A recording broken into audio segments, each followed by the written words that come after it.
What's up, guys? What's up? What's up? What's up? It is 7 o'clock, and I'm just getting this started up here. So give me just 1 second.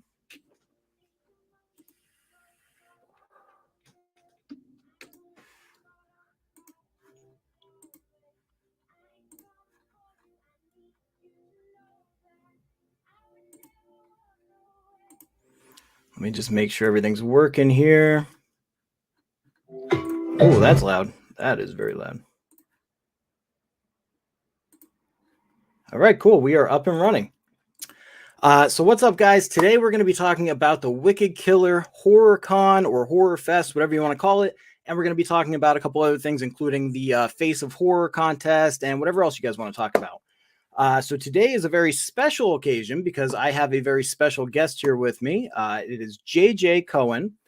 You might recognize him from Back to the Future. He is he's one of the what the hell is his name? Biff. He's one of Biff's sidekicks. But anyway, I have JJ Cohen here. I just have to see how to get him in the room.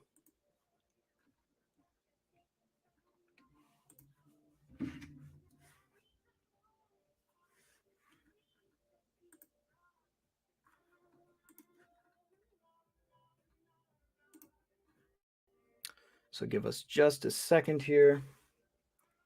And let's see if I can get him in here.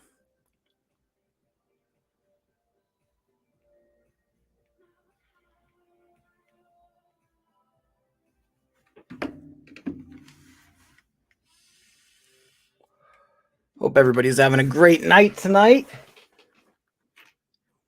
It is a wonderful, what is it, Thursday evening. And yeah, like I said, I want to talk about this convention. So I'll just kind of start it off now while we're waiting to see if I can get them in here. Hopefully, I'm not having any issues with StreamYard. But Wicked HorrorCon is supposed to be a convention that was going to be going on in, I believe, New Hampshire, right? If I'm not mistaken.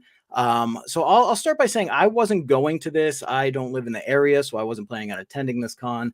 And I didn't have any vendor tables or anything like that. So I'm kind of an impartial party to this whole thing, but I did have some things I wanted to talk about. And I thought it could be an interesting discussion to talk about, this convention that is just apparently not taking place anymore. I also invited a lot of different people into the chat, into the room here. So hopefully some of those people will join in. Let me know if you have any experiences with Wicked Killah HorrorCon.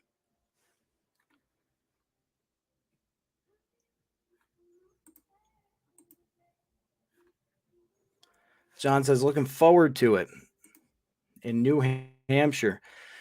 Yeah, there was a really solid guest lineup, a really solid lineup I saw. And I saw that they kept bringing more people in, but again, I guess it just didn't work out in the cards.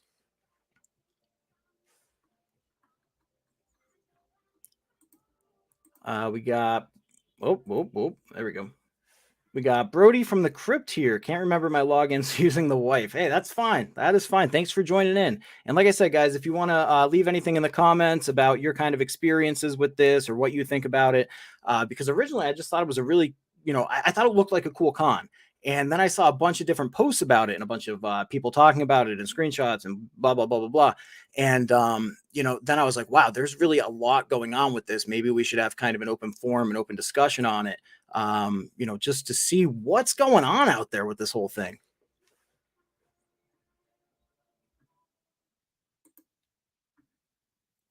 He was still posting about bringing more guests in not even 2 weeks ago. Yeah. Yep.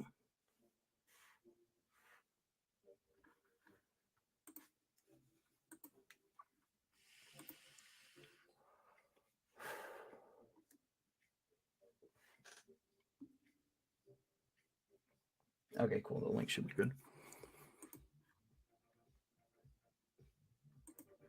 I see Phil's in the house. Phil's creepy videos. Just finished Dahmer on Netflix. It was amazing. That's awesome. I haven't seen Dahmer yet. What do you guys think of that? Have you guys seen that? That's the movie, right? It's a movie. Yeah, I haven't seen it yet, but I'm hearing good reviews.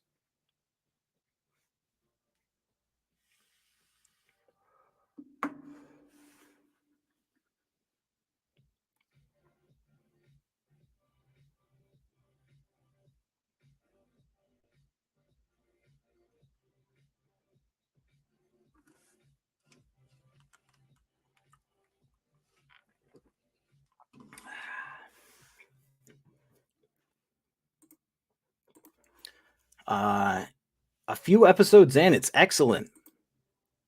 10-episode series. Okay, 10-episode series. I couldn't remember if it was a movie or a TV show. You know what show I started watching? We'll get into this later on, but The Patient. That's a pretty good show.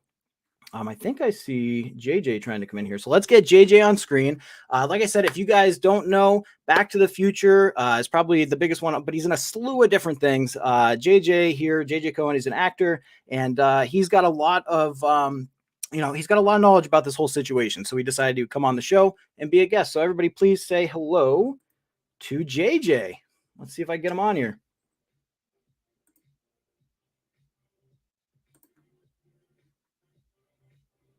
Let's see. I'm not getting anything on my side here.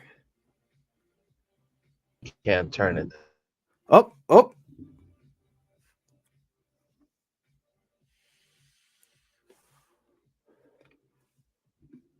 Uh-oh, we might have lost connection.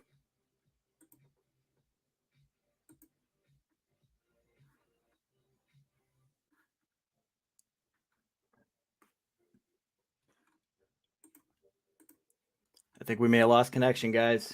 Oh, maybe. Here,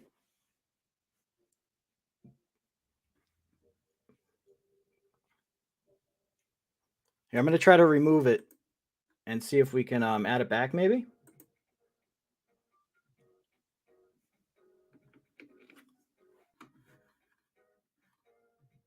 Having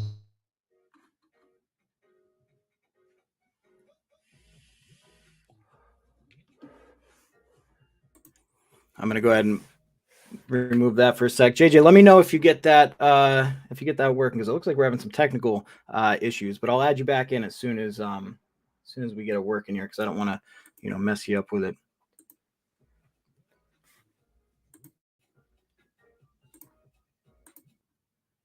Let's try again.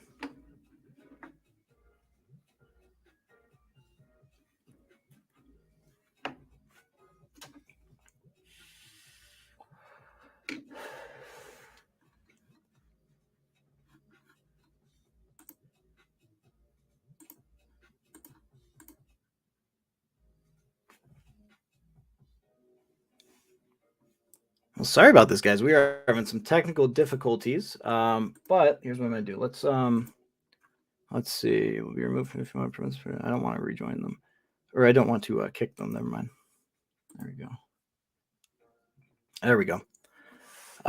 So we're gonna see. You might be reconnecting, but yeah, guys. So let me know. I know the Crypt. I know that you had some experience with the Wicked Killah Horror Con, didn't you? If I'm not mistaken.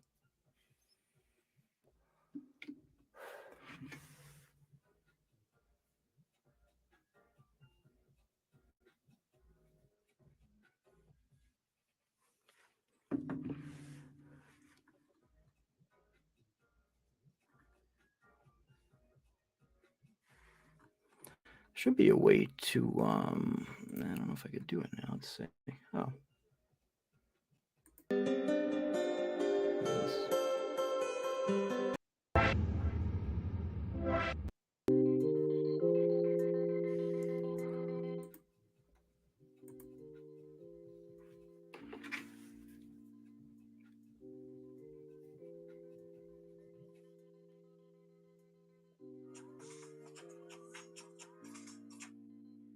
Go ahead and turn that off. I don't know, JJ. I don't know if you can get in here, or if you're still having technical difficulties. Let me know, because I don't see your name on here anymore.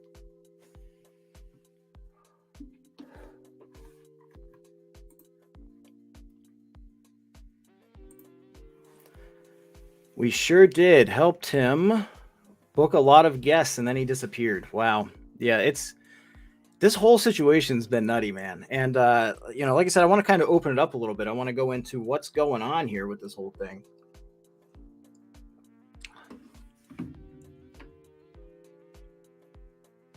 And I know that JJ really wanted to talk about it, so I guess it sucks, because I guess we can't get his thing to work there.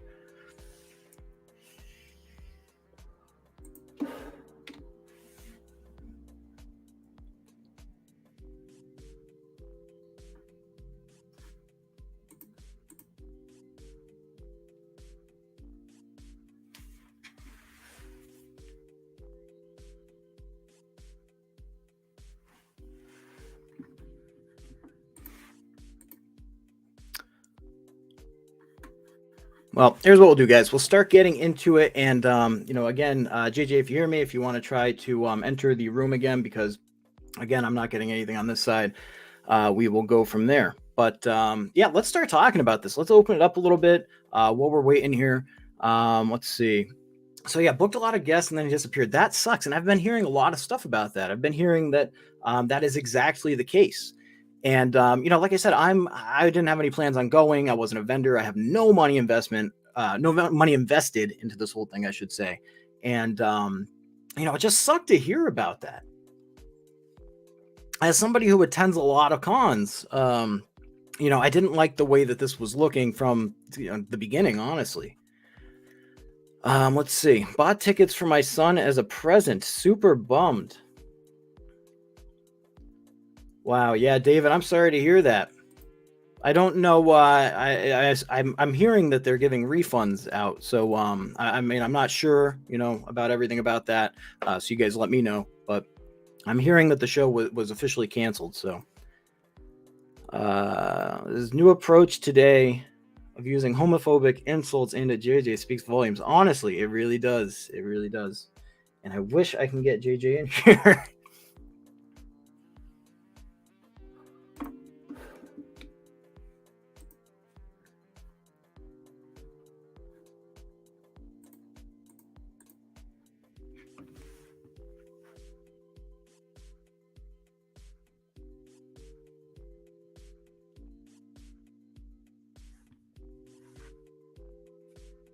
I'll shoot him a message, see if he's still having a problem trying to get in. Yeah, but it has been a wild ride from what I can tell. And so that's why I invited all you guys here so we could have just a discussion about the whole thing. And then, like I said, I kind of want to touch on some other things. I want to touch on Face of Horror as well.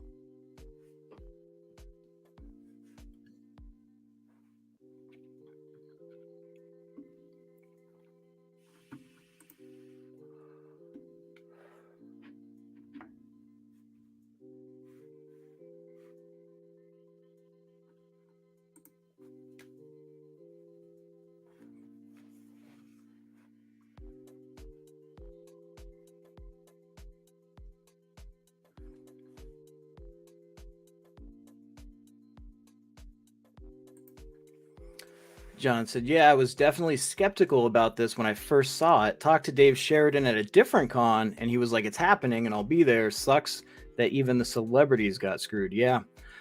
Honestly, and again, that's not the first celebrity that I've heard, say that they were going to be there. So there were definitely guests confirmed to be there, at least from what I know, some of them, if not all of them. I'm not sure, but I can tell you at least a few that I know were confirmed to be at that convention. They confirmed it themselves. So yeah, it really does suck. And I'm sure this really has to suck for those guests, you know what I mean? They had all this time planned, they had the scheduled out and everything and blah, blah, blah. And, now they're just kind of getting screwed on it. And I think, to be honest with you, I think that some of them may or may not have pulled out just based on what was happening. You know what I mean? At a certain point, you start to get kind of a reputation built up and you don't want to be attached to that reputation. So, I mean, I understand that. I spoke to Felissa Rose, who said she'd be there as well. Yeah. And that makes sense. She is with, I've noticed when Dave Sheridan's around, she's there a lot too.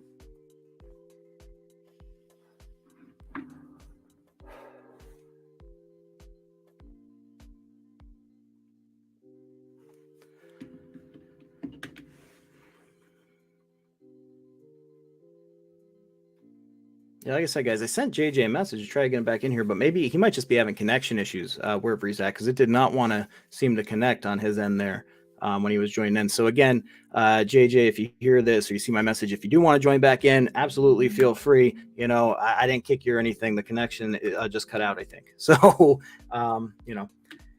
you feel free to join back in if you're able to. But yeah, guys, that's rough, man. It really is. It really is. I heard a lot of different people talking about, refunds and reaching out. And I've seen a lot of different just all sorts of posts about it from people talking about it. So.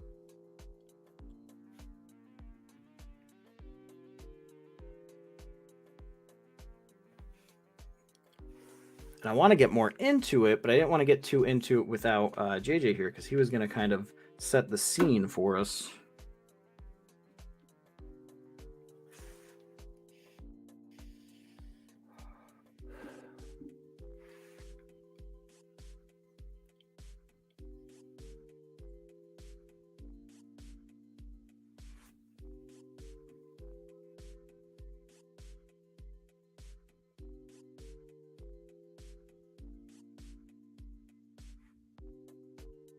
But now I can't even, he's not responding to my message. So I'm not sure if he's come back in or not.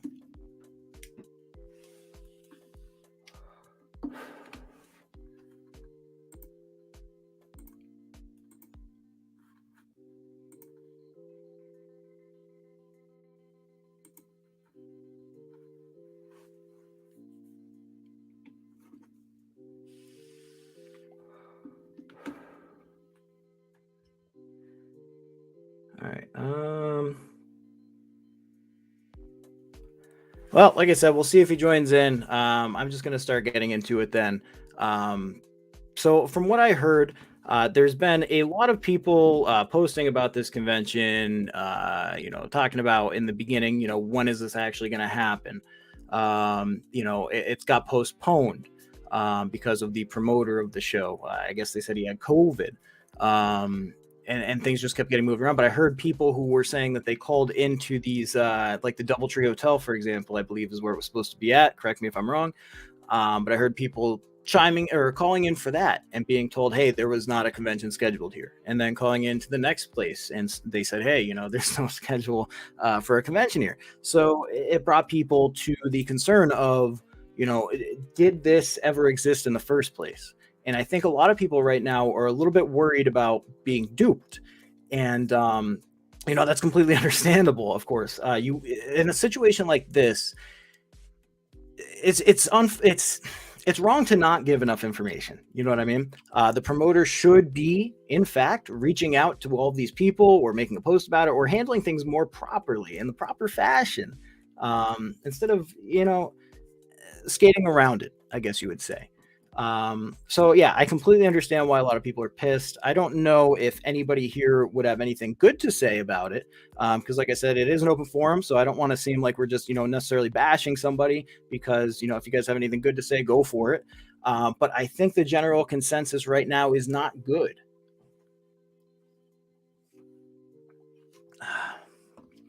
I do, like I said, I do know a few people, guests included, who were supposed to be attending this and are no longer attending. Obviously, nobody is because it's canceled now. But yeah, it has not been a swift ride, I guess you would say.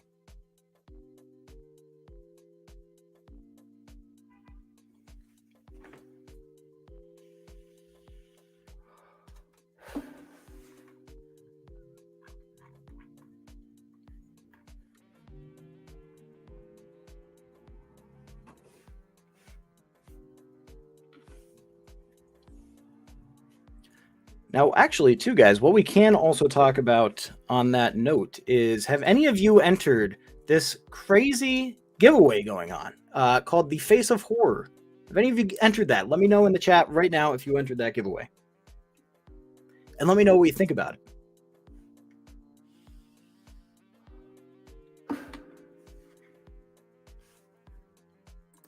Brent's Horror Cult says, freedom of speech, brother. Say what you want. Absolutely. This is America. We are free, my friend. We are free.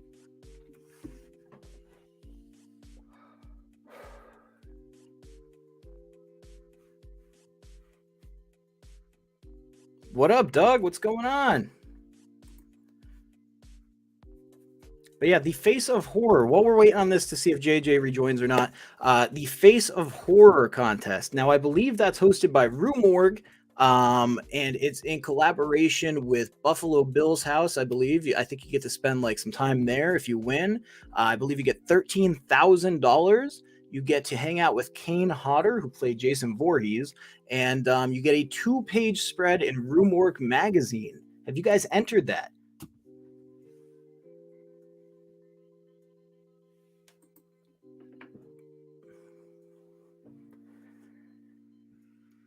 Excuse me. What did I miss? We're just getting into it, Doug. We're just getting into it. We've been on for about 20 minutes, but we were having some connection issues. I was trying to get JJ on here, but his camera didn't seem to want to connect, I guess, or his phone. I'm not really sure because I wasn't able to hear anything he was saying. So then I sent him a message to try to rejoin, but I don't know if he's in a spot with good connection or what the situation is. So I don't have him in at the moment. So I was trying not to get too into things yet because I wanted to see. I know he had some stuff that he had wanted to talk about, so I didn't want to go too far off the rails until I could see if I get him back in here. But we are just kind of BSing, killing time. We're talking Face of Horror giveaway. We're talking Wicked Killer, Horror Con, and we're talking possibly some new movies. So we got a couple things I want to touch on tonight. I was supposed to be a vendor at Wicked Killer Horror Fest. Owner of that show, Steve, is a real scumbag. Tried to rip me off on a refund on my booth. Wow, James, I am sorry to hear that, first of all. And secondly, that sucks, man. So tried to rip me off. So did you get your refund, I guess, is a question a lot of people would want to know, because I've heard and seen a lot of comments of people talking about trying to get refunds for the show, whether it be tickets, vendor spaces, photo ops, what have you.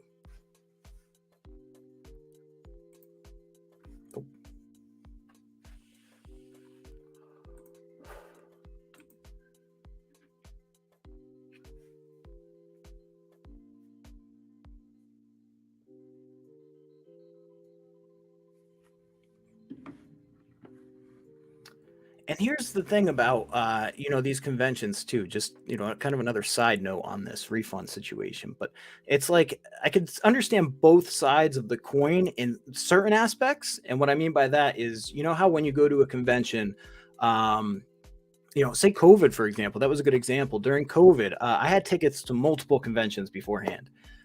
Then they all got canceled one by one because of the virus. I reached out to one of the conventions, and I said, "Hey, man, you know what? I know you've rescheduled this twice already. I really can't, afford to keep rescheduling with this money that I put in. I could really use it right now for bills. I got my job, everything's all over the place because of COVID. Is there any chance I can get a refund?" And the one company was really cool about it, and they were like, "Yeah, you know what? We'll give everybody a refund who wants it. That's fine. We completely understand the situation. We understand people need money." But then I reached out to another company, same thing, but their difference was their response. Their response was, well, there's no refunds. It's clearly stated in the site, no refunds, whether it be for tickets, photo ops, or cancellations, whatever. If it gets postponed, no cancellation. Guests cancel, no refund. If it gets postponed, no refund. And I will say that particular convention, that kind of put a bad taste in my mouth comparatively, since the other one was so cool about giving the money back.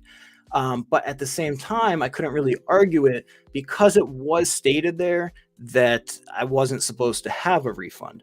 And I understand that's how it goes with a lot of conventions. However, I also understand the point of, if you keep switching venues, if you keep switching dates, if you keep telling these vendors that they're going to, be okay, or you don't tell vendors anything, if you stop completely responding to people, if you don't give the correct information right up front, that's also a problem, so I get both sides of the coin on that.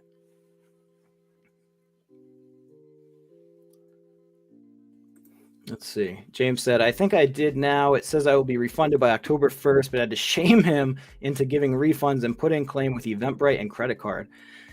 Damn, man. Damn. That is rough.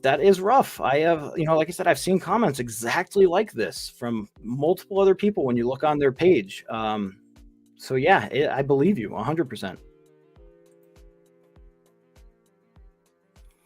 Owner originally said no refunds. He never had a contract with the DoubleTree Hotel that con was supposed to be in. That's what I was saying. I heard about that. I heard that there was no event planned basically for that time at the DoubleTree Hotel, confirmed by the DoubleTree Hotel. So that's where it gets pretty dicey, and I get that. yeah. I mean, no refunds. But again, to what point, to what extent is it no refunds? You know, I requested a refund for tickets through Eventbrite and got it a day later. So at least that's something. Well, that's good, David. I heard multiple people say that if you go through Eventbrite and ask for the refund, that you should be okay. So, you know, again, I can't confirm or deny that. That's just what I've seen from other people who are going to be there. But yeah, I heard Eventbrite is.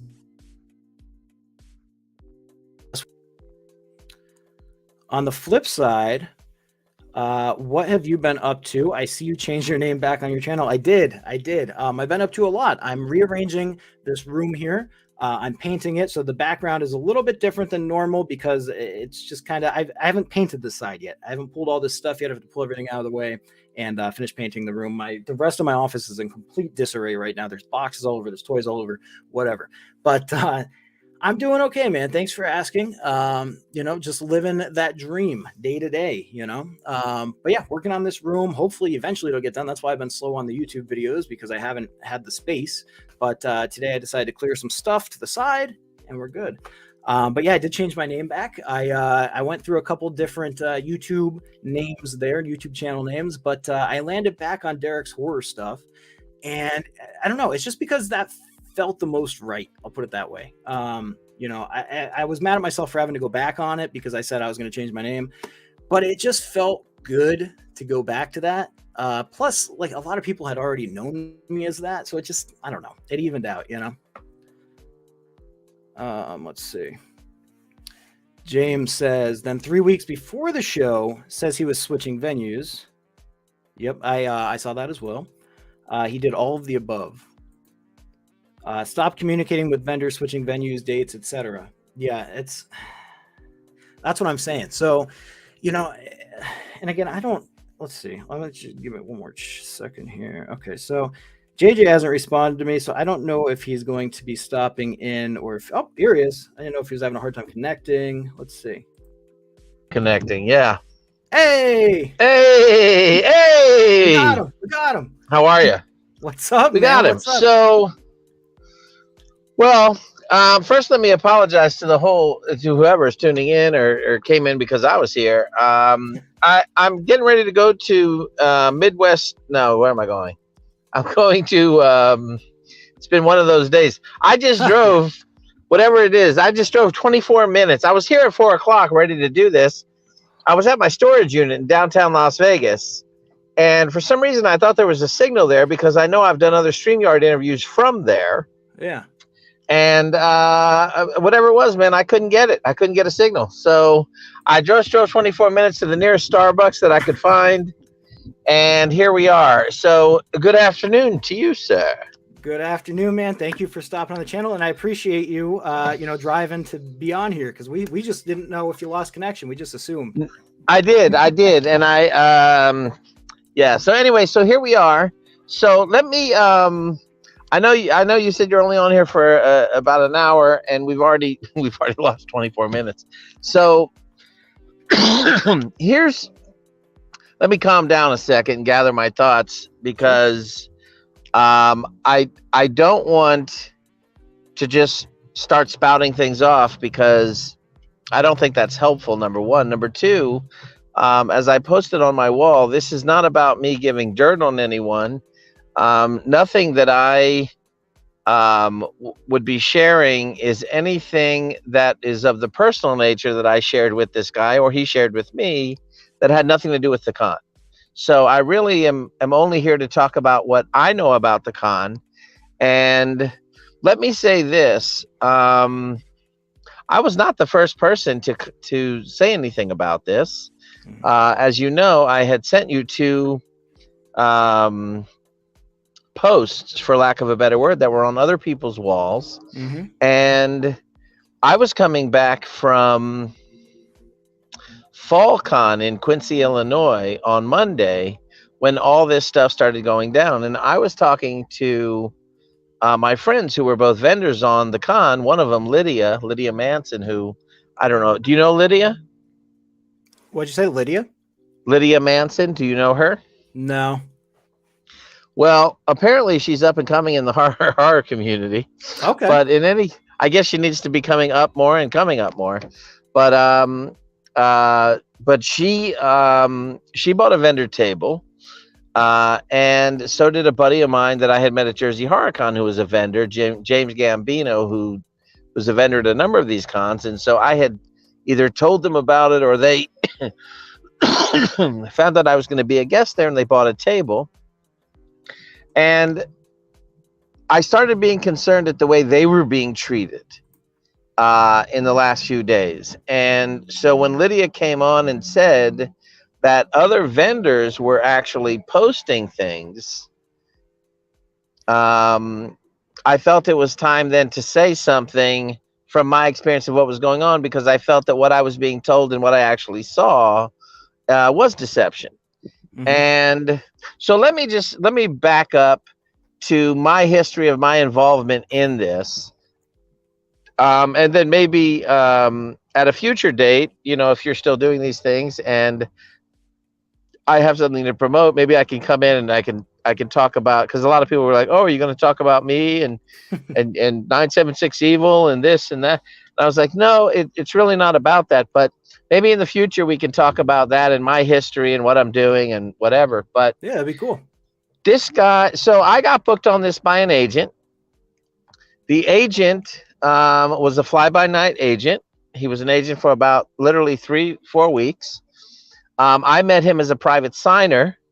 He was a fly-by-night private signer for about 3-4 months, and then quit this agency. And the people that Steven was originally trying to get into the con from this particular agent were soprano people. Okay. This agent had a lot of soprano cast members, and I was actually helping this agent get other soprano cast members. And the people that actually wound up getting booked were 2 people from this guy. When the agent quit, he sent us all a letter saying, I'm quitting. The business isn't really right for me. I'd really rather do this, or I got a promotion at work and my regular job, and so I'm going to focus on that. And kind of said, here's Stephen Rear's phone number if you want to get in touch with him. And so I did. Me and my business manager did, Judith Rubenstein. And long story short, we worked out a deal, sent him a contract, and we both signed it, and it was done. Apparently, the same thing happened for Al Burke. Al Burke was Punchy the Clown in the Killjoy movies, the underground horror film Killjoy. And he was also a wrestler at one point, so he was slated to also be involved in this con. Now, at that point, that's all I knew. So Stephen and I get on the phone, and in the first conversation, I find out that he asked me if I want to be a partner early on, and I said no. And the reason why I said no is because at the end of certain conversations, I number one, I didn't want to be a partner with anybody who was doing a first-year con who had never experienced anything like it. He also said that he had a partner, which I'll get to in a second, because I actually met because of this whole thing, his partner actually sent me a message. That was the one that I sent you that I didn't resend to you. Okay. I think the guy's name was Scott. He just sent me a thing out of the blue. So it kind of confirmed some of the stuff that Steve told me. Let me say that I really honestly do not think that he started out to do a run a scam or pull something on people. I do not think that was his intent. For whatever that's worth, I know a lot of people were saying, well, if he did that, then why did he put up 2 different pages, Wicked Killah Fest and Wicked Killah Con? I did see that. Yeah. And, his reasoning for doing that is because he wanted to make sure that if anybody was looking for Wicked Killah horror anything, they saw his show. And I tried to explain to him early on, but I think he might have missed it, that's the kind of thing you do with websites, not with fan pages on Facebook, because it's confusing. Yeah, it is. And he wouldn't, I run a fan page, or I help to run a fan page. I have like 3 or 4 other people doing it. And it's very time consuming. And, so I knew him running two was going to be even more difficult. Like maybe you'd post one on the fest page, but you wouldn't put it on the con page, and then you get lost. So at the original time, at the very first beginning, when I talked to him, I said, "Who do you have definitively right now?" And he said, "Dave Sheridan, Felissa Rose, me, Al Burke, Art the Clown, David Howard Thornton, and Damian Leone, and Ari Lehman." He also had Mark Price, Skippy from Family Ties, to come in, and his girlfriend were going to share a table, and Mark was going to be the stand-up comedy for Saturday night. And I said, "Listen, sounds like you got a perfect first-year show."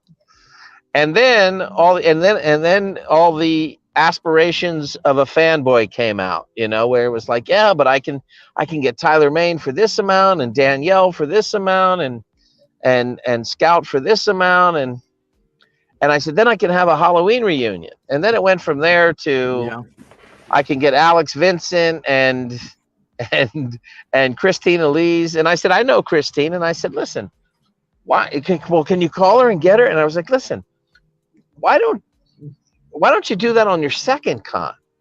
Because if you explode too much on the first one, then you really have nowhere to go on the second one, Yeah. The old Hollywood adage, leave people wanting more, kind of thing.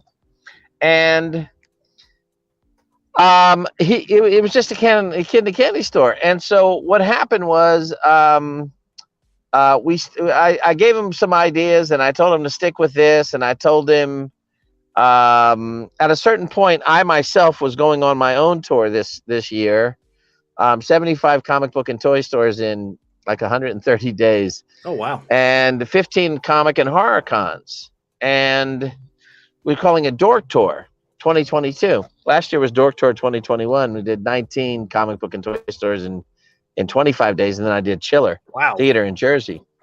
But and it was, it's a lot of work to do this kind of thing. So I said, I can't really consult and help you anymore.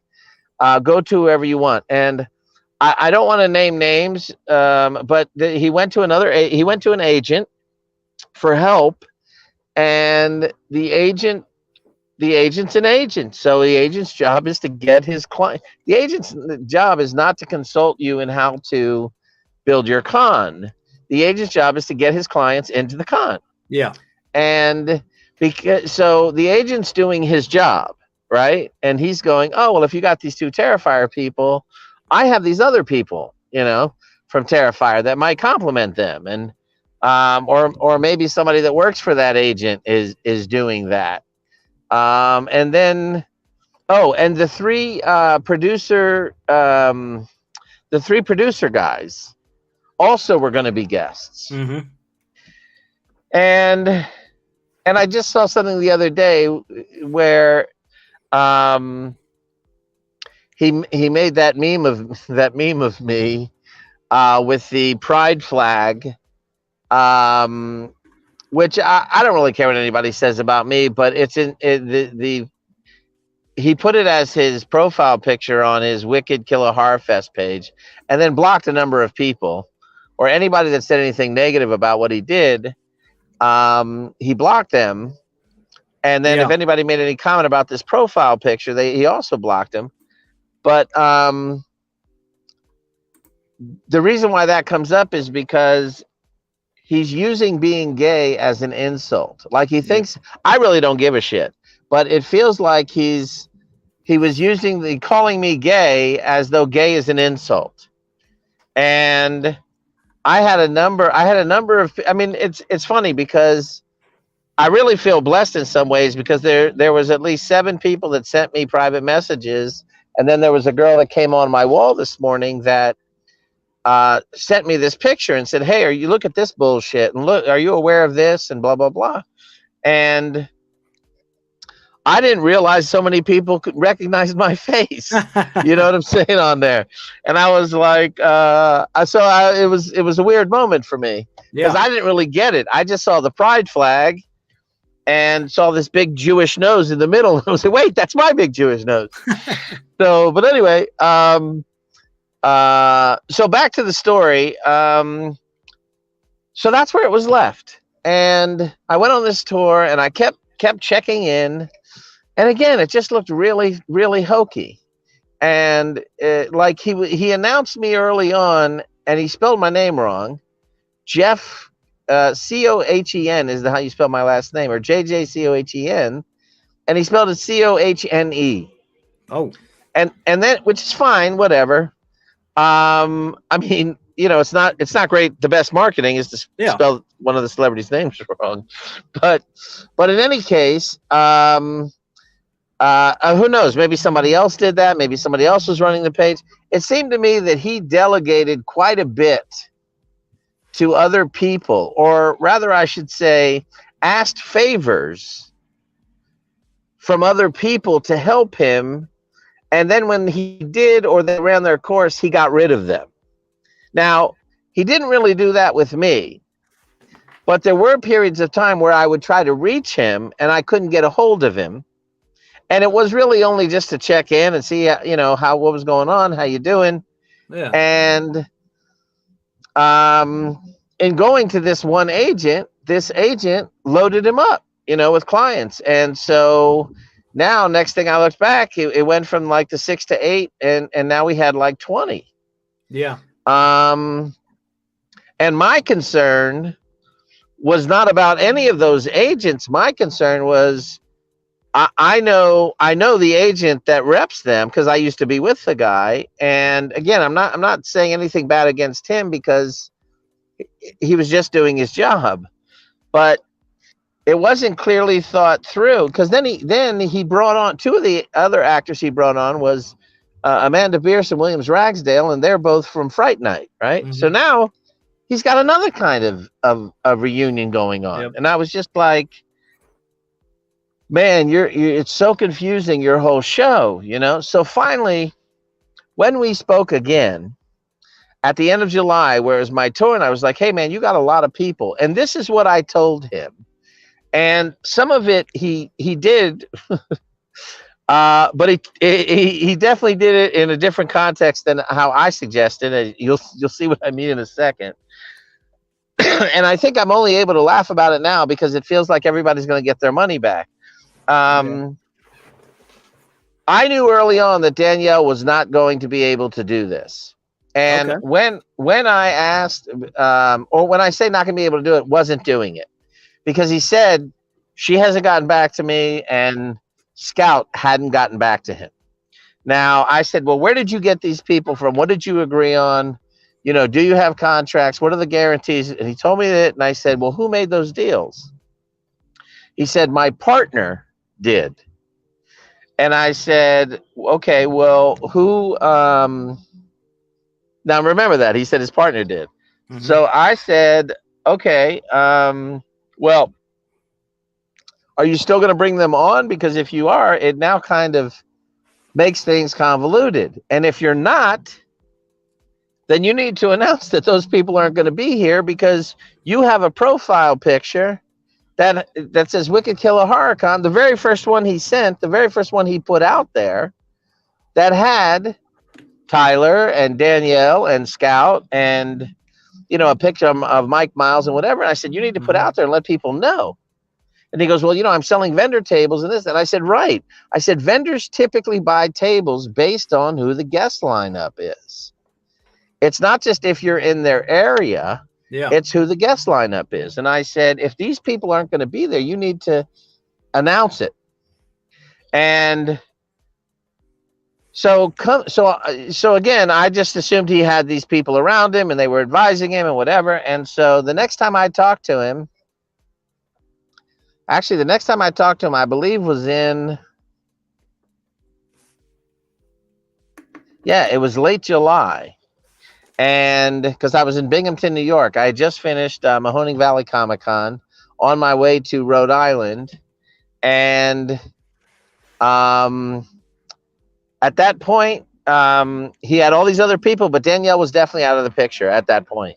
And I said, you need to make an announcement. And he said, well, I've already taken her off the website. I said, dude, that's not enough. Mm-hmm. You've got to make an announcement. If nothing else, just to cover your own ass that you made the Yeah. announcement and you're not trying to deceive anyone.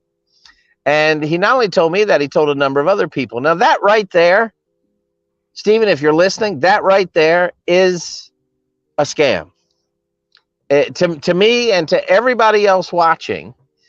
And I do feel like, especially because I said it to him and other people did too, at that point right there, something's not right. Forget the 2 fan pages. That's just something where he was trying to cover all of his bases and get greedy or whatever. It wasn't not get greedy. He was just trying to cover his bases really on stuff like that. It was confusing, though. I'll be honest. When I tried to look but it yeah, up, I wasn't it's sure totally which. you're absolutely right. It is totally confusing. And I mean, originally the whole thing was called Wicked Killer Horror Fest, and then he changed that to Wicked Killah because of the area that he was in. You know, the New England area with the accent and everything. Oh, we'll call it Wicked Killah, like Wicked Pissa. All right. And so it made sense, you know, with the marketing. So there were some things that were done that were innocent. But I want to tell you about things that are done innocently. I was a personal trainer one time of an elderly woman who I helped, who later, for 2 years, when none of the other trainers in this gym would help her, and later she would let me borrow $30,000 and I would turn it into $600,000 in real estate investment. And I retired at 42. This was after the 2000 stock market crash where I lost everything, after my 20-year career as an actor. The reason why I tell you that is because before that happened, while I was still training her at the gym as a personal trainer, she was 70 years old. She was 242 pounds. She was like 5'4". None of the other trainers, you know, treated her nicely. Nobody listened to her, etc. As we were training together, we became friends. As we became friends, she left something at her apartment one day. And I said, do you want me to go back and run back and get it for you? And she said, yes.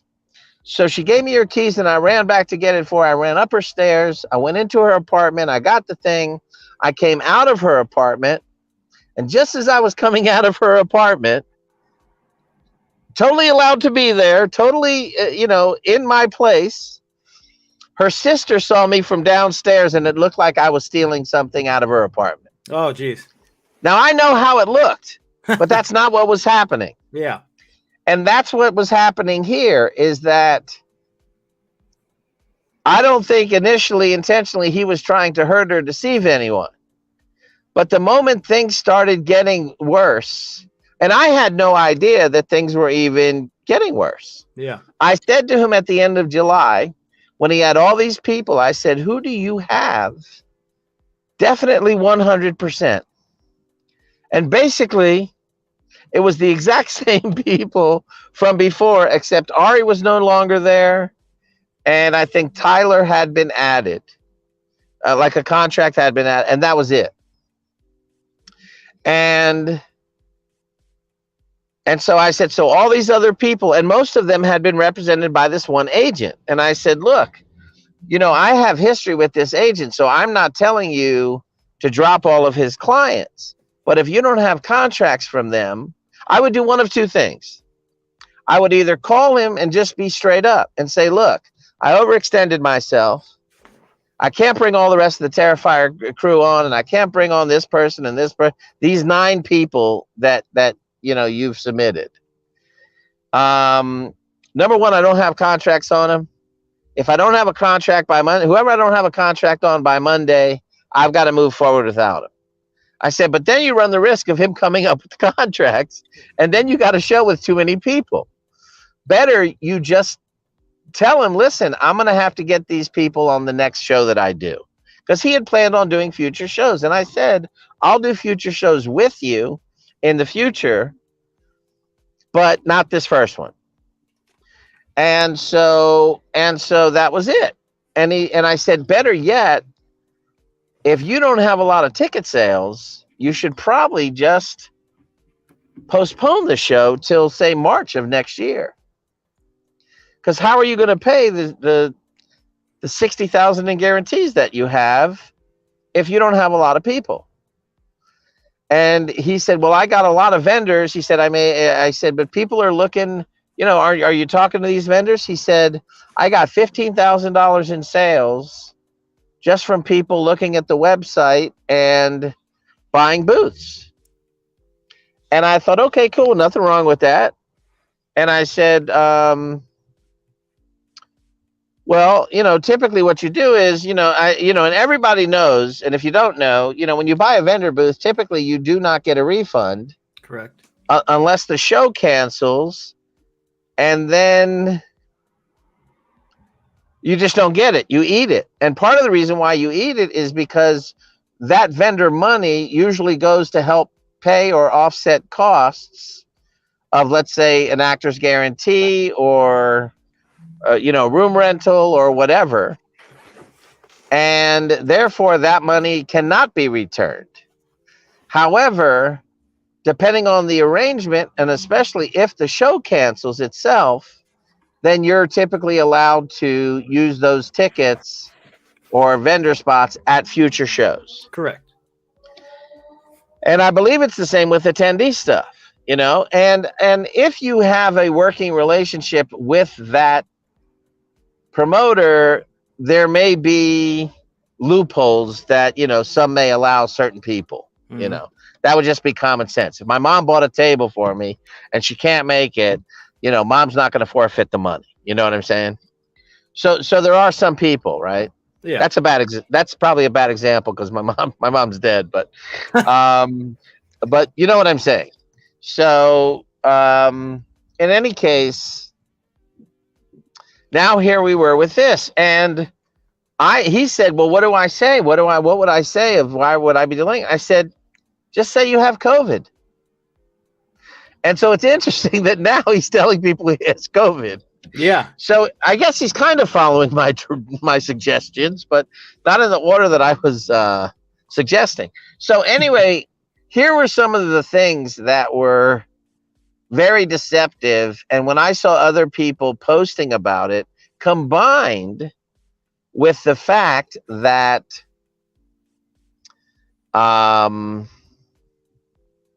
my friends who I had gotten on this show were no longer interested in doing it because, number one, the venue changed.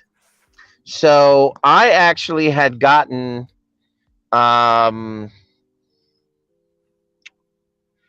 people who were going to do the panels, all the media on this. I actually had recommended to Steven. When I talked to them about it, they were like, well, we had already got, the one guy who runs it, he was like, well, I had already contacted him months before you had mentioned anything. But I know from my conversation with Steven, he already had a guy or a group of people that were going to do the interviews in the media. They were going to do it for free, and he was totally happy with them. And when I first mentioned these two people doing it, he was not that receptive to the idea. And because they were involved with another guy who he didn't get along with. And I said, well, just hear him out. And I guess he heard him out and they worked something out. But when I talked to that guy, this was, just so you have a time frame here, today's what, Thursday? So it was not this week. It was not last week. The week before, so 5 weeks before the show on a Monday, I send him a text and I say, hey, listen, just wanted to reach out to you about when you want to book the flights. And I don't hear anything back. On Tuesday, I call him and leave a message similar to that. And then leave a text message that says, I just left you a voicemail.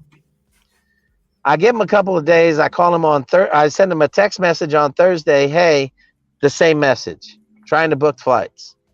I go wherever it is I'm going. I think I was driving out to Vegas from Florida.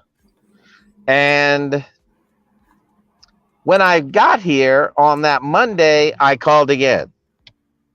And after that, that's when I reached out to this media guy. And he said that Steven had talked to him. Oh, he said he couldn't get a hold of Steven either. My vendor buddy, James Gambino, He couldn't get a hold of him either. All of a sudden, 2 days later, James asks for a refund. He says, he said, because what happened was, this was the week before anybody started making the phone calls. Because as some people alluded to, back in February 2020, there was a show called Wicked Weekend, and it turned out to be one of the scam shows. Okay. And it also, actually, it started in December, and they said there was a problem with the hotel, so they pushed it to February. And then that got pushed. And so that's where you hear people talking about, hey, Wicked shows in New England, maybe we should just stay away from those and blah, blah, blah. But that's where it came from. Okay. And I only say that because I was supposed to be on that show. At the time, I repped Stephen Jeffries and Leslie Dean as a 976 Evil reunion with the three of us. Mm-hmm. And so that was going to be the first show we were together. And that's where I actually met one of the media guys. And a few other people, and that was that. So those my primary idea was, Stephen, just postpone the show. It was very clear to me that he was scattered in his thoughts. He wanted to be an actor. He wanted to be a producer. He was doing all these different things at once. There was a lot of drama at one point that somebody had told me. I was on tour, so I didn't really see it. But where he went off on, and again, you guys know, some of you know what I'm talking about, some of you don't, but he went off on some indie director that was trying to finish one movie. He went and did a, what do you call it, a GoFundMe? He did a GoFundMe for a second movie, and then used all that money from the second movie to finish the first movie. And now can't sell it, apparently, and was hoping to be able to sell it in order to get money for this second movie. Mm-hmm. And so now all the people who had contributed to the second movie are out. And so he went on, or out temporarily. I don't know. The whole, I stay out of all that stuff, but this is just what I heard. So take it all with a grain of salt, this part of it. But he went on and blasted this guy. And they had a very good friendship apparently one time. I remember me and him talking on the phone, and I was like, hey, can you call me back? And he said, I'm on the phone with my director. You know, it always sounds cool to say I'm on the phone with my director. Yeah. And I think he just got caught up in, wanting to be a big shot, really. And that old expression, if you build it, they will come. If you build, does not always apply to cons. I mean, you can't just put a named person in a con. You have to promote the shit out of it, and there are certain business formulas that you follow to make sure that you are at the least, well, to make sure you're profitable, or at the very least don't lose money. Yeah. So that you can do it again, and hopefully the next time make money, and hopefully build something into something that is entertaining for people and people want to come, whether the entertainment comes in the form of celebrity or vendor. That's another thing too. When I got back into this, after a 10-year hiatus I was taking care of my elderly mom. I noticed, like, the promoter thinks he's like the big shot, if it wasn't for me, none of you all would have this opportunity. And the celebrity thinks he's if it wasn't for me, the people wouldn't come in. Yeah. And the vendor thinks, well, if it wasn't for me, the people wouldn't stay in, because there's that old saying, the celebrities bring them in and the vendors keep them in. And then the attendees say, well, if it wasn't for us, you guys wouldn't even, there wouldn't even be a demand for any of you to come here. And then the agents go, well, if it wasn't for us, we wouldn't bring the talent in to make you all happy and make us money and blah, blah, blah, So everybody gets so caught up in the title. And this conversation comes up a lot whenever I'm talking to an agent or meeting a new agent. I say, you know what, let's just get rid of the titles. Let's just call each other people, and let's just treat each other people kind, Yeah. And so that's what I try to do. And I would hope people would treat me that way too, but they don't always. And those people that come and are rude, then they're pretty much dismissed when they come to my table, if they're attendees or whatnot, or whoever they are. I just don't want to be with them, Yeah, be that's around fair. them. And so, but I mean, if you ask anybody that knows me, I generally love people. I like to joke around. I like to have a good time. So getting back to this thing with Stephen, when I actually called the Masonic Community Center, because how I first heard about it was the guy who was doing part of the media, and I won't mention any names. We were talking, and I said, I called the hotel, the Doubletree Hotel, and I talked to the girl at the front desk. This was like before I had asked Stephen about where am I, what do you want to do for plane tickets?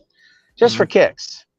And I called the Doubletree Hotel, and I talked to the girl at the front desk, and I said, is this event still scheduled? And she said, yes, as far as I know. And I said, well, have they put any money down on the room, or has it been paid for? Has the room been paid for? And she said, I would not be privy to that information. You'd have to talk to the event coordinator or event planner for the hotel, etc. And I said, okay, thank you. And I was going to do it, but I got caught up doing something else, and I didn't do it. When I talked to this guy who was going to do the media, he said, well, JJ, here's the thing. Stephen had called me last Wednesday. Now, remember, when I first called him, it was on a Monday. Or when I first texted him, it was on a Monday. Then a Tuesday was a phone call and a follow-up. And then on Wednesday, that's when Stephen sent an email to this guy and said, can you change the location on the poster? Because this guy created the poster. Okay. Can you change the location on the poster to the Masonic Community Center? And at that point, that's when we knew there was a change in venue. Now, it's not our place to go and announce that, but it's Stephen's.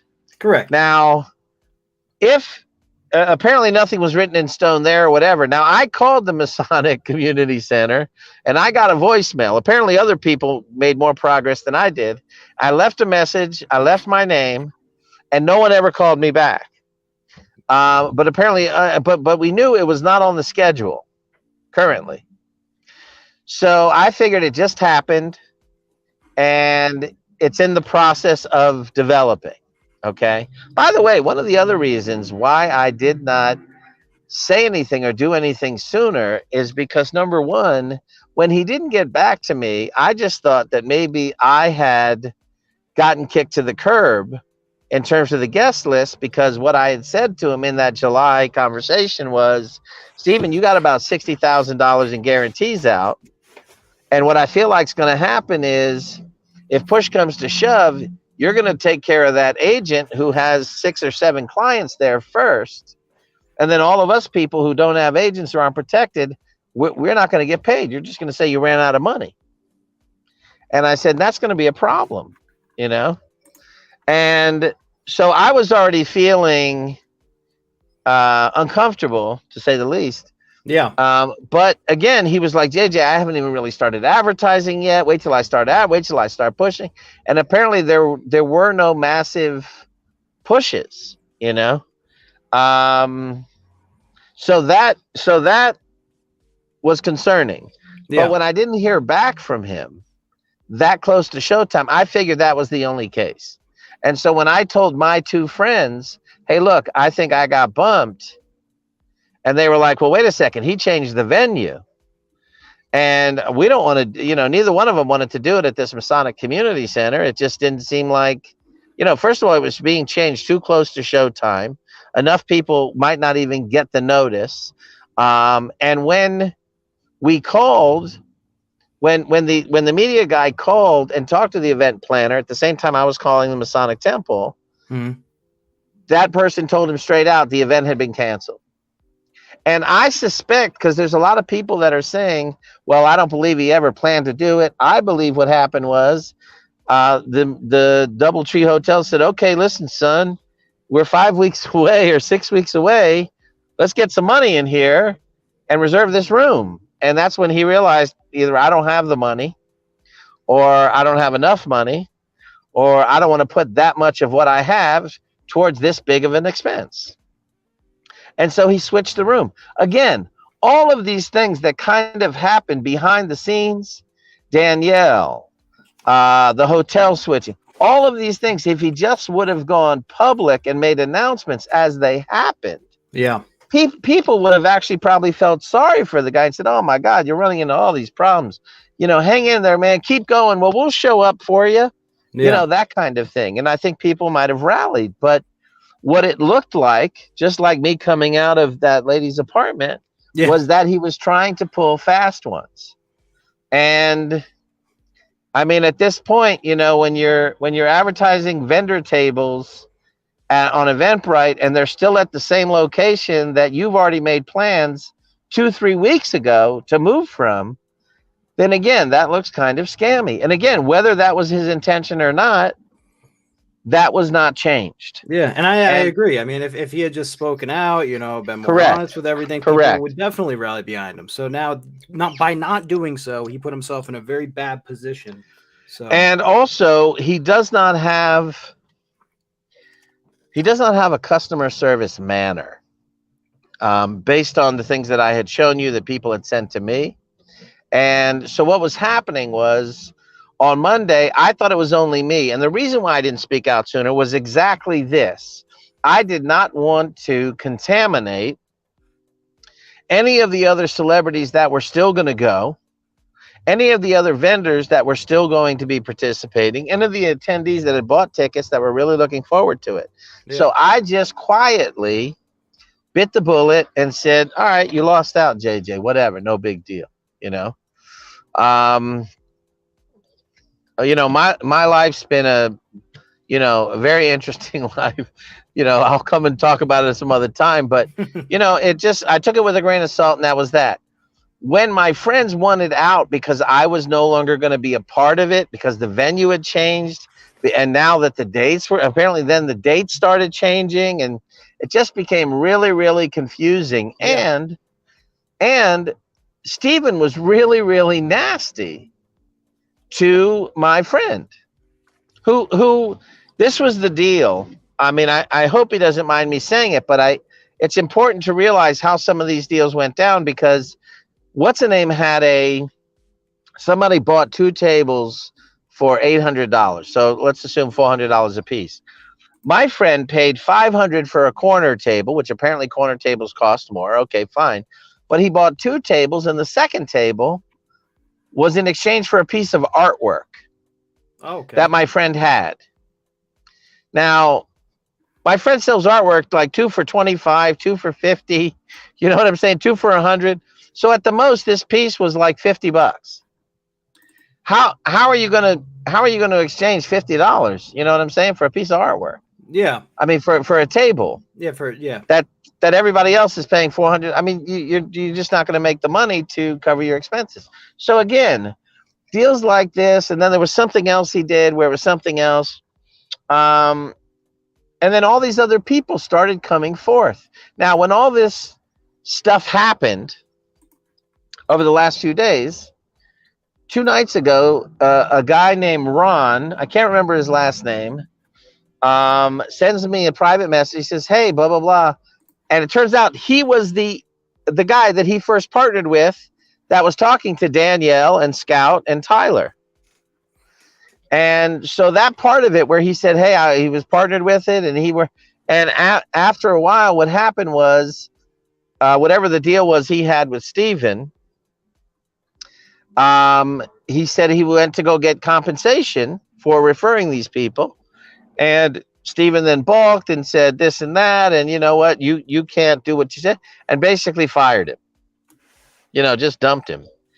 And he then sent emails to Tyler and the other people and said, I'm no longer working on this, but here's Stephen's information, etc. So I asked him, well, why would you think you were going to get any money from this guy? Because typically if somebody books somebody, you don't get paid until after the gig, and then you usually get paid by your agent, by the client, the 10%. And he said, well, that was the arrangement I had with him. There were some other things that were coming up, and we were going to write scripts together and blah, blah, blah. So again, you got a guy that wants to be a player. He wants to be an actor, a producer, a promoter. All of a sudden, everybody and his brother is calling this guy. He's in demand. And if you come and you say, yeah, I'd like to be a vendor at your table. By the way, I have a script. Oh, great. I'd like to be in your movie, and it's scattered. Just everything is fucking scattered, Yeah. So ultimately, I believe that's what happened. And when my friend Lydia at the airport said to me, my friend just posted on his wall, and that was the guy, PJ Margulies. And I read what he had to say, and he was the one throwing the word scammer around. He goes, this guy just scammed me $800, blah, blah, blah. And then there was another guy that posted on the Wicked Killah HorrorCon group page that said, scam, run away, run away. A totally different guy. Yeah, that's the one right there. That's the one that PJ wrote. And then there was another one that someone had written. And then all the people that were commenting on that, they weren't like not that one, yeah. Scammer, run away. And then all the people that were kind of commenting also were saying how they had gotten screwed. And then I think there's a second page to that. There we go. And so those were the two. Yeah, that's the second page. And those were the things I used as a backdrop to my opening thing. And I think what ultimately pushed me over the edge with him was I was actually going through TSA at the airport, which I'm a big guy. Lines at the airport are not my friend. And then when I get up there, I'm sweating like a bastard, And then when I get up there, I got to take my shoes off, put the stuff in baskets. And then invariably I got some TSA guy going, wow, you're sweating an awful lot, like I'm carrying a bomb or something. Yeah. And they say, wow, you're sweating an awful lot. And I used to be intimidated by these guys, and I would just be like, yes, sorry. And now I'm like, yeah, man, I'm fucking 300 pounds, dude. It's hard to walk through the airport, And then that's it, because they realize that, I'm having a tough time is what it is. And that's why I'm sweating, and let me just get my shoes back on and I'll be fine.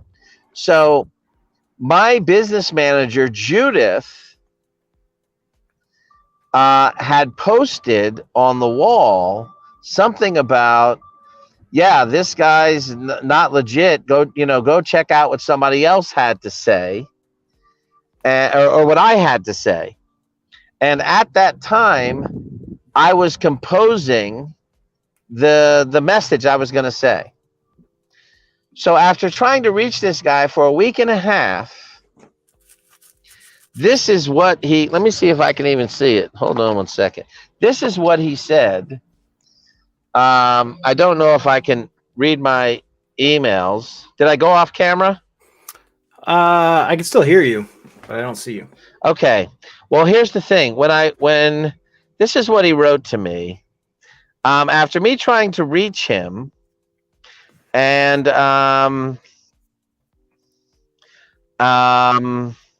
for like a week and a half about these things, I actually do a thing on Saturday nights with fans called Dinner with Skinhead, because I played Skinhead Back to the Future Part 1 and 2, and had a part in Part 3 too. I'm one of 6 people in all 3 Back to the Future films.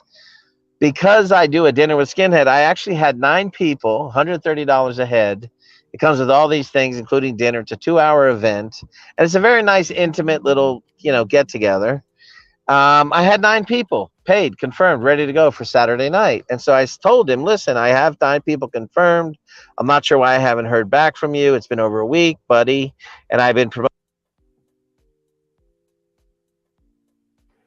Oh, wait, JJ, I don't know if you could hear me. We cut out.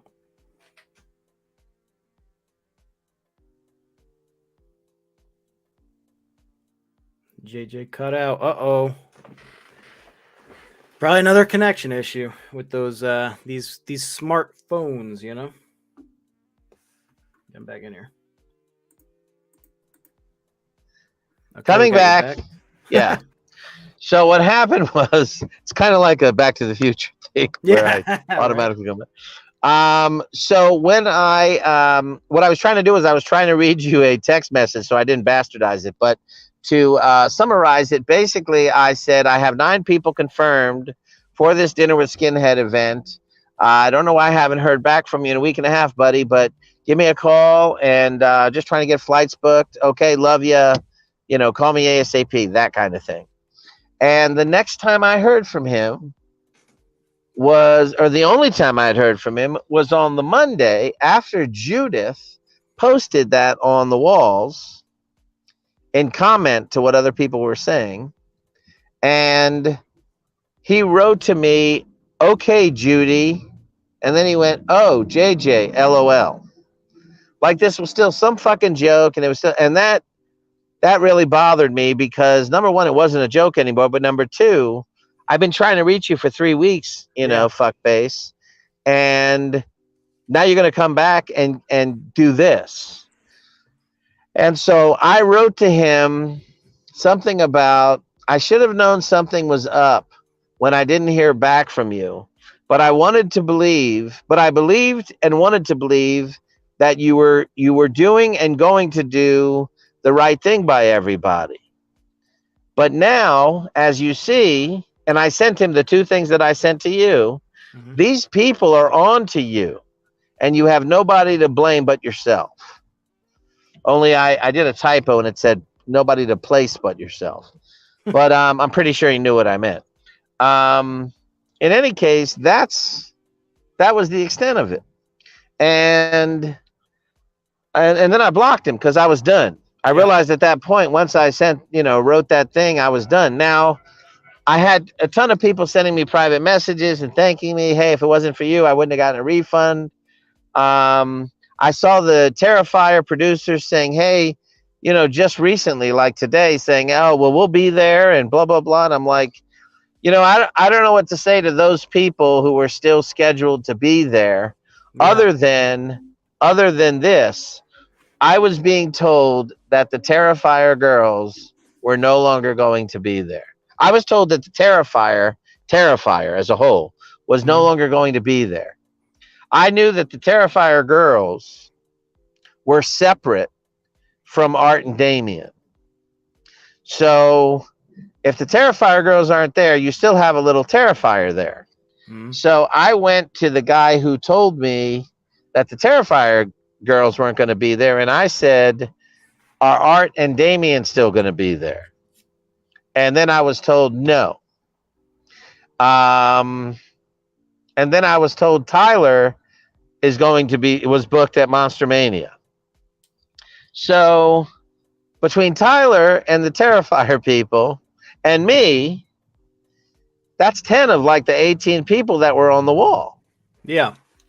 And then I thought, well, if the Terrifier people, the girls aren't going to be there, then probably the other people that were represented by this guy aren't going to be there either. Now, I don't know the reason why they backed out, if they thought it was fishy or maybe the promoter wasn't getting back to them either. I don't know. Again, nothing was transparent about any of it. And what he didn't realize, still, was that is perceived as scammy. That is perceived as people trying to get over. Absolutely. And that's why this thing went south. It wasn't because of a post that I did. He definitely could have come out with something and said, hey, listen, this was a big misunderstanding. I realize I shouldn't have, I should have reported certain things, and I should have, been more upfront. I was really at a loss. I was a little overwhelmed, whatever. But there was no humility in the guy's tone.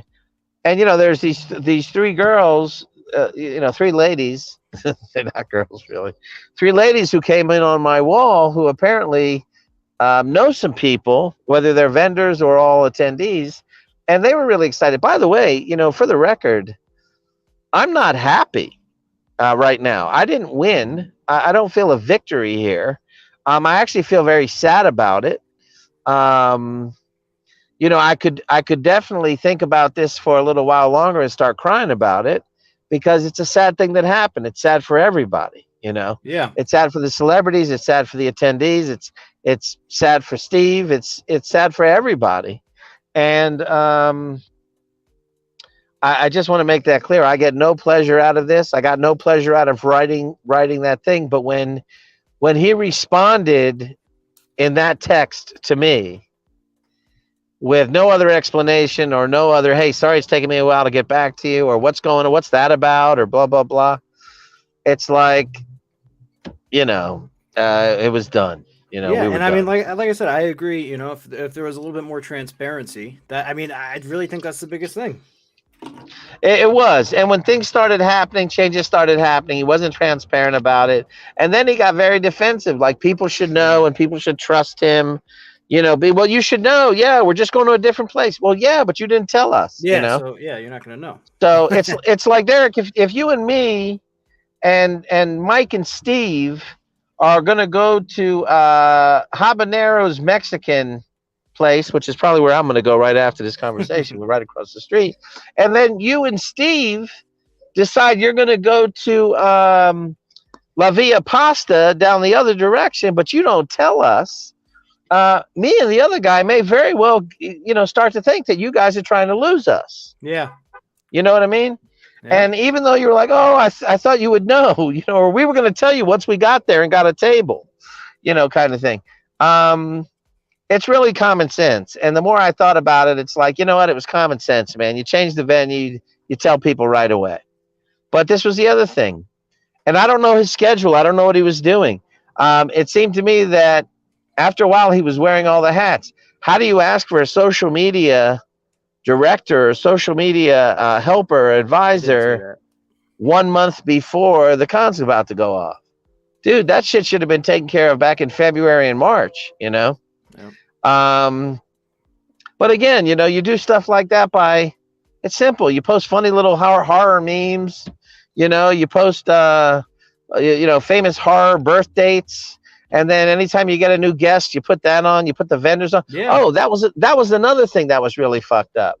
He never announced vendors. Vendors are people too.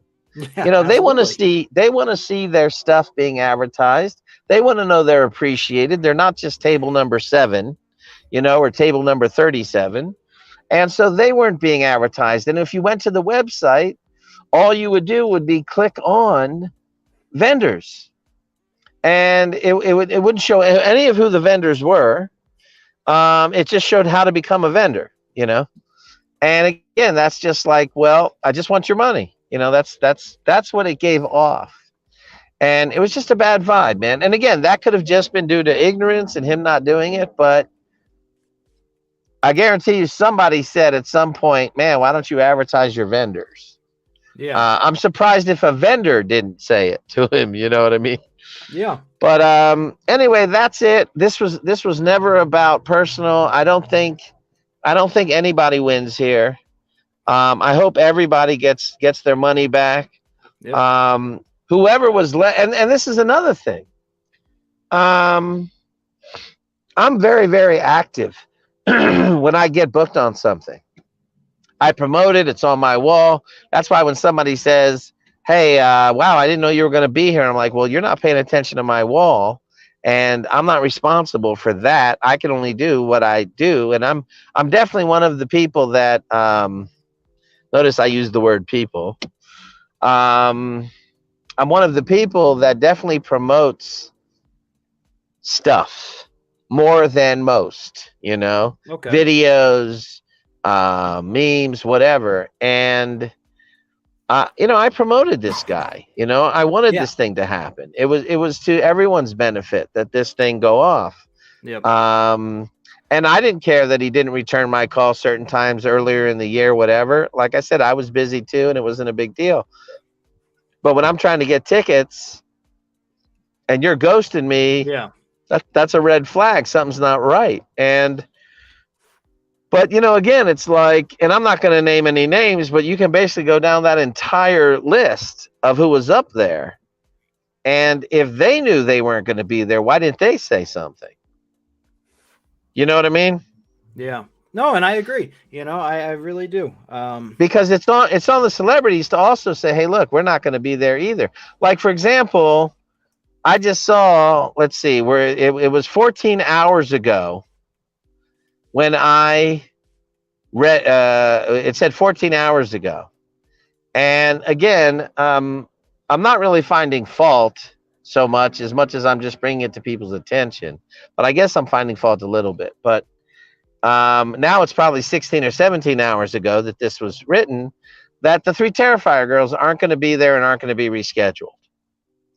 Well, today's Thursday. I mean, where was everybody on Monday? Did they even know before Monday that these girls weren't going to be there? Yeah, yeah, And if so, why wasn't that announced? By the girls or by their reps or whatever. Um, why wasn't it announced Tyler wasn't going to be there once he got announced at Monster Mania? You know what I mean? yeah. Like, nobody actually looked at that until this week. And I don't know, maybe Tyler was announced earlier this week, but that was one of the other things that came up. And if you go to his website, you would see Tyler's name there. You would see my name there. And I would say, well, if I'm not going to be there, why don't take me down? Yeah. Why isn't he taking me down? And again, it was that's one more just scammy little thing that he did, Yeah, I mean, I agree. I think it sounds like he did get in over his head. Maybe he did have good intentions. I'm not sure, but yeah, I think it grew a little too far. He didn't. He wasn't clear. In with the end, he anybody, didn't. In the end, he didn't handle it right. Exactly. And you got a reputation that you have to try to live up to when you do these kind of things. So absolutely, man, because it's trust. It's about trust. Yeah. It's about I'm going to give you a good time, whether you're the vendor, whether you're the attendee, whether you're a celebrity. I got you. I mean, Yeah. that's what the promoter basically says when you come into his hall. I got you. You're going to be okay. I'm going to take care of you. Yeah. And he could barely take care of himself. Yeah, it's a rough one, So, man. I really do hope everyone gets their money back, though. I did see that some people are starting to get their refunds. I saw a lot more actually are getting them than they are. And then I heard that Eventbrite is now advertising that the event has been canceled. I did see that. And then somebody else said, yeah, but they're still selling vendor tables. And so the whole thing is just so screwy. But I mean, in the end, how can everybody not get their money back through PayPal or through their credit card? There's enough documentation out there now. Yep. And I'm just glad, thanks for letting me come on. With this, I'm just going to be deleting everything off my wall and I've been saying that since Monday. Mm-hmm. Take screenshots of this now because I'm getting it. I don't want the filth. I don't want. Yeah. I don't know if you had a look down my wall, but it's mostly all positive shit. It's not positive shit. I mean positive. What's the word people use? You young kids, when you put something on your wall, content. That's the word. Content. Okay. Yeah, I didn't know. Yeah. So it's all positive content. It's meant to be either humorous or thought provoking or inspirational, or else, letting you know where I'm going to be or what I'm doing. So that's really what it sticks to. And I guess this would fall under the category of what I'm doing or not doing. But it went a little too far, and I don't know. It's one person said it makes them very gun shy to doing other cons, to supporting new cons, and that kind of makes me a little sad because there's been talk of me. Next year is going to be my last year doing cons. Oh, really? Doing appearances and conventions, and I don't know, going forward after that, there's been talk of me doing my own con, and I have some ideas, and I've been approached by a number of people. They say, hey, you seem like you'd be able to handle it, and you bring in a good crowd, and you know what you're doing.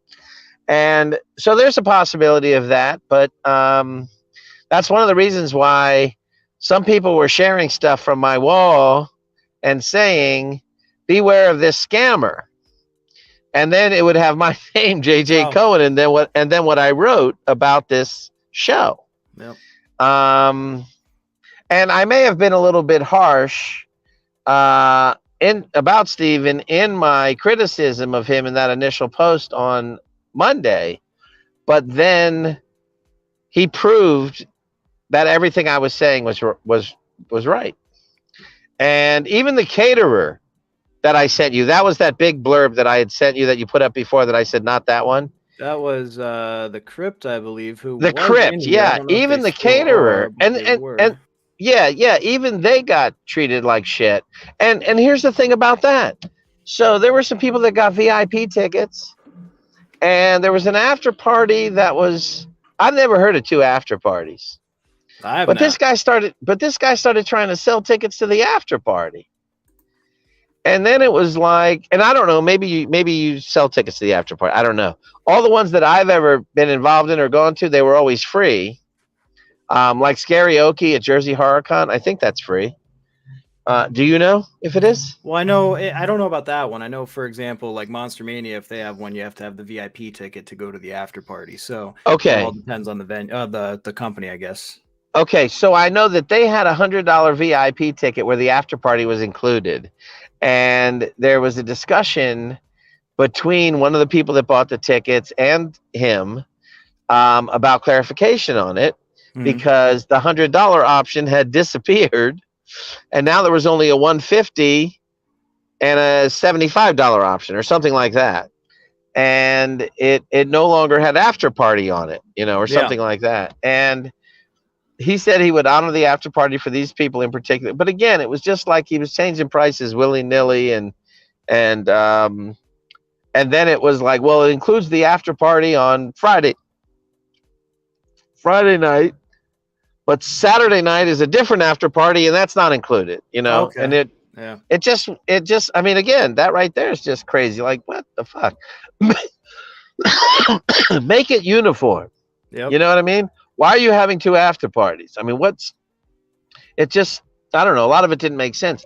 That was another thing. That was one of the reasons why Mark Price, he decided to not go with Mark Price, because he said he had a friend, I forget his name, Lenny somebody, big comedian in New England area. If you said his name, I'd know it. I got no idea. Kind of a big heavyset guy, Lenny. Oh God, he was on a TV show for a while. Is anybody in your audience even out there? How many listeners you got right now? We got some people. Are they all gone? We got 11 so far. We have more. Okay, so do any of you 11 people know who I'm talking about? If so, put his name up. Put the name up on the thing. Lenny. What's his name? Big heavyset guy. He's got gray hair now. He used to have darker hair. He's acted in some movies, but he's known for his stand-up. Anyway, he said he was a buddy of this guy, Lenny, and that he was going to bring the Lenny. And I said, well, Lenny's definitely got a bigger name than Mark, and he's local to the area, so he'd be loved. And then he was going to go have Ari Lehman lead the after party Saturday night, and Ari Lehman's band was going to play, First Jason. And then I guess that fell apart.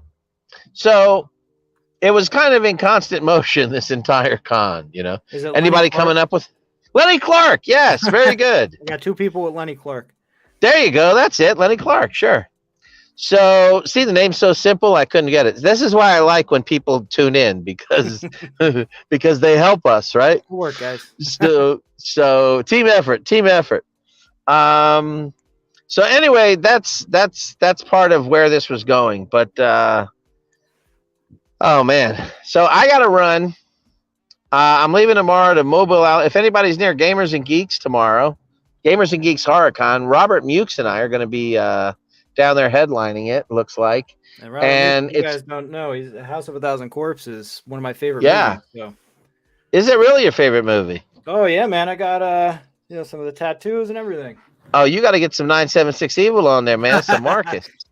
I'll have to get to it. I got my appointment scheduled next Friday. Okay, cool. Well, listen, thanks again, and thanks to all the 11 people that came on, and more that maybe came on and had to leave. And I hope everybody gets their money back, like you say. I don't know exactly how it works. If it goes into my bank account and then I spend it, right. And then somebody asks for a refund, Do you come into my bank account and take it out? If so, fine. But what happens when the bank account doesn't cover everything? Yeah. So he may have some problems coming up. Again, I don't know I don't know who as far as I know, and I could be wrong. The Terrifier guys were still the producer, the two producers or the producers, the Levy brothers and the other guy. I forgot his name. It's like Michael Scaladala or Dalla Scala or something Dollar like Scala. that. What is it? Oh, it's not Dollar Scala. I know that, but I can't remember Oh. what it is. It's Dalla Scala. I didn't even think of that. That's maybe it's just Steven Scala or something like that. But Dalla Scala, that's good. Anyway, now I'm gonna be thinking about that all night long. Well, I think I just saw like an hour ago or something like that. I think I saw that they're not going to be there now. Now they're not going to be. Well, yeah, because now it's not happening. Yeah. The event is canceled. But I guess what I'm anxious to have found out. Oh, and that was another thing that I saw was that now he was doing a film festival there too, where he was going to do film screenings. Oh yeah. And I think and I don't know if that was just for Terrifier 2, but he was going to have a couple people from Terrifier 2, and I mean, you can just see like the road. Oh, and that was one other thing that one person wanted me to mention, that he kept saying to people that the guest list changes all the time, and so there's no refunds for attendees if the guests have to cancel. And that's correct. That's 100% correct. That's not what happened. For example, with me, that's not what happened. What happened with me was he didn't return my call. I didn't know if I was going to be doing it or not. I talked to Al Burke. I talked to the media guys. I talked to my vendor friends and my other friends and said, hey, I haven't heard back from this guy. Should I go on and make an announcement that I'm canceling? And they said, no. What if the guy just gets back to you later and then he says, why did you do that? You know, I just was tied up with other things. Yeah. Why don't you just stay in it till the end? And then it won't be on you. And I said, well, okay, that's what I'll do then. So I wasn't even going to say anything until those other two guys came on. So I really want to be really clear. My buddy James and Lydia, they were just trying to get refunds through their credit cards and PayPal before all of these other people started doing that, and it created this whole fucking scene this week, beginning on Monday. But again, I'm not the voice of this thing, you know. Yeah. I'm just a voice of this thing. And, you know, you guys really have to thank JP and whoever the other guy is that posted in that Wicked Killah HorrorCon group. They're the ones that kind of started it all. I just included their screenshots in my original post, and somehow my post was the post that got shared everywhere. Yeah. Which I'm fine with, but I really wasn't the leader or champion of anything. And that's it. And I'm actually very sorry, because I was really looking forward to this. You know, I was looking forward to hanging out with my buddies too, man. I haven't seen Jimmy since fucking October 2019, and I haven't seen Lydia since February. And I was really looking forward to this. And the media guys I have never actually even met. Yeah. You know, we've just kind of met through Facebook, and they have a podcast like yourself, and I've gone on there maybe 2-3 times. But, you know, I was really excited about this show, and I'm really, really bummed out. This was definitely not a win for anybody. And I think a lot of people will agree with that. The show seemed like it was going to be an amazing show.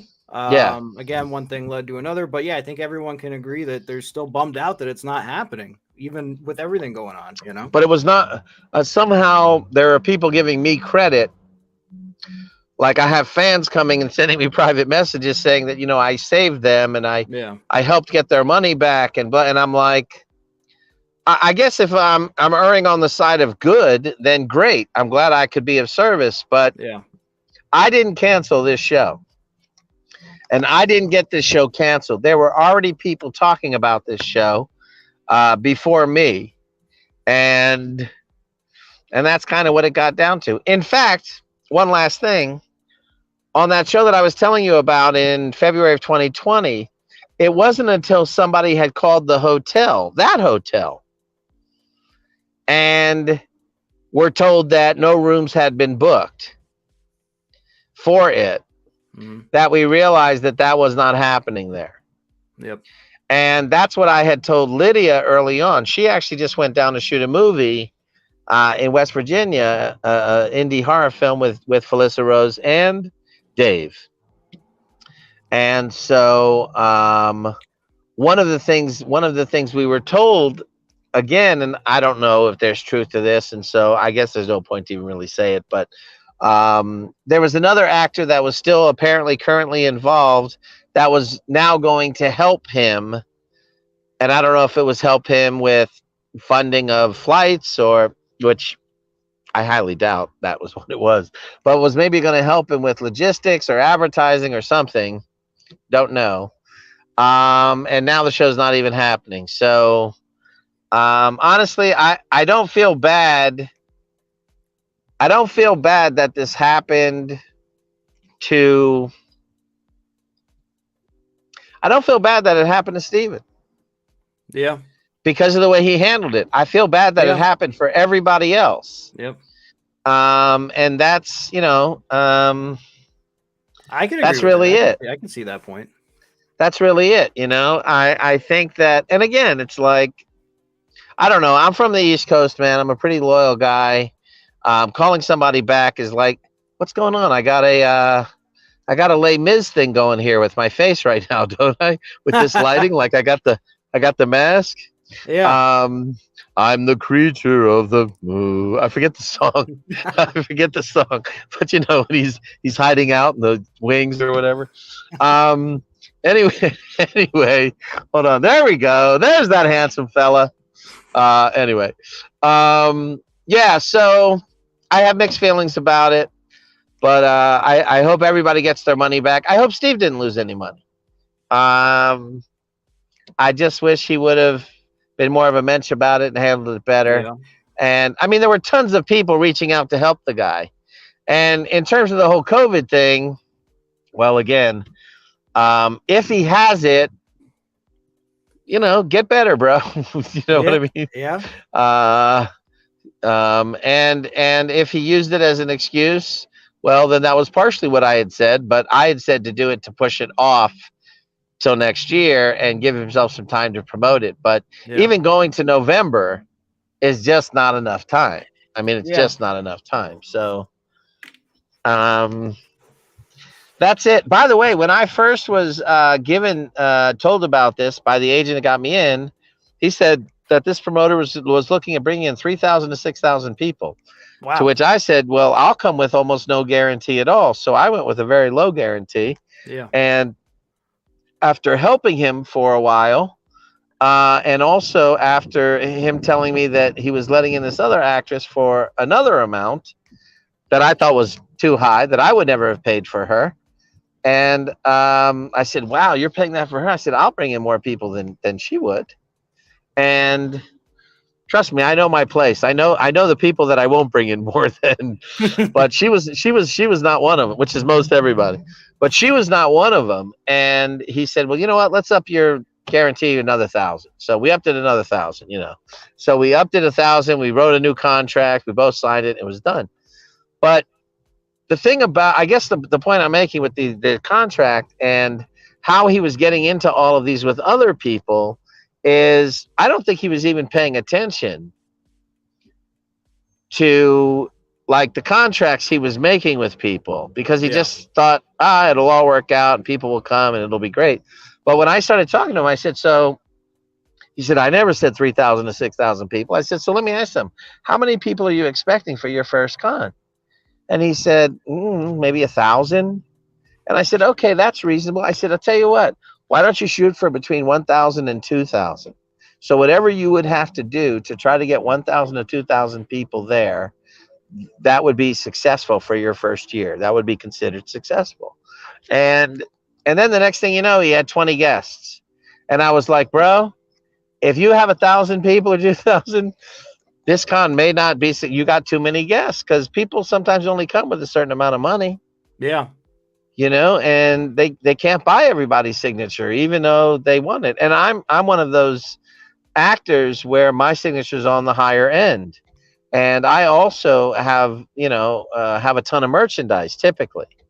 I just sold out because I'm getting ready to do a private signing, but I have I just ran out of t-shirts on the last one, so I don't even have those anymore. But I had $20 and $30 t-shirts and auto sunshades for $30 and pin sets for 20 and license plates and this and that. But now I got lighters, 976 even lighters. Anyway, and I got lighters for Back to the Future to say I don't want to mess with no reefer addicts, because that's my line. But anyway, that's it. I hope I've been helpful and shed some light on what I think really happened here, and I'll try to get there. I think so. And thank you, by the way, for coming on to the channel to try to shed that light. Well, it's my pleasure. I feel bad. I wish nobody had gotten hurt in this. Yeah. I feel for the the 3 Terrifier guys that were left, the producer guys, but at the same time, it's like, are they not paying attention to like what's being said on the walls, and are they not leery of even still attending or any of that stuff, or do they want to be associated with that? I mean, that's kind of what I see, and I'm sure they're really nice guys. They seem like, every time I see them, Michael Levy just seems like the sweetest guy in the world, Oh yeah, he's awesome. I've talked to him before. He's cool. Have you? Yeah. He's on the channel. Great. So I don't know, maybe bring them on if you want to, keep beating a dead horse or whatever. And maybe they have a different perspective on it than I do, but and that most do. Yeah. But I don't know, man. I'm going to delete everything on my page about it now, because we're just going to get back to business, and that's all you can do. That's it, man. That's it. So tried to help out people. That's all we can do, and that's all we can do, and move forward. Yep. So hey, man, like I said, thanks for coming on. I really appreciate it. My pleasure. Thank you. Talk again one of these days. Okay, cool. Sounds good. Thank you, everybody. Peace. Have a good one, man. You too. All right, guys. I am just going to change one setting here real quick. 1 second. All right, guys. So what did you think of that? That was JJ Cohen. Again, you probably know him from things like Back to the Future. If you don't, well, now you do. But I think he had a very good perspective on things. And I wanted to bring him on just because he seemed like he knew what he was talking about. And like I said, I wasn't ever planning on going to this convention. I wasn't planning on being a vendor there or anything like that. So I didn't have that much of a leg to stand on. So I thought, what the hell? We were talking, and I was like, if you want to come on the show, come on over, say what's up, explain your side of the story, whatever you want to talk about. So yeah, I'm really, really thankful. Yeah, really, really thankful for JJ coming on the show. JJ, I really appreciate that. Once again, that's awesome for you to be here and help to, spread the word about this whole thing. And again, this was not supposed to be anything, intended to smear anything or just berate somebody or whatever. It's just to talk, to have a discussion about what happened, because it sucks. And like I said, it seems like a lot of people were really excited for this convention. From what I saw, it seemed like a pretty solid lineup. It seemed like, a lot of fun activities. Like it was cool as hell. But it's like I said in the beginning, and like JJ said, I think that maybe, just maybe, the promoter got over his head and just didn't know where to go with it. And I think that if he had communicated better, there could be a different outcome. Because like I said, the respect, you would need some respect for that. He's losing respect by not doing it. Let's put it that way. Respect goes both ways. So that is my thoughts on the matter. That was JJ's thoughts on the matter as well. We are running a little bit later than normal. we are at about the 2-hour mark, but I kept it running because we had started late to begin with because of the connection issues. And once JJ was on here talking, it was great to hear everything. You know what I mean? So I didn't want to cut him off or anything. I wanted to hear exactly what he has to say.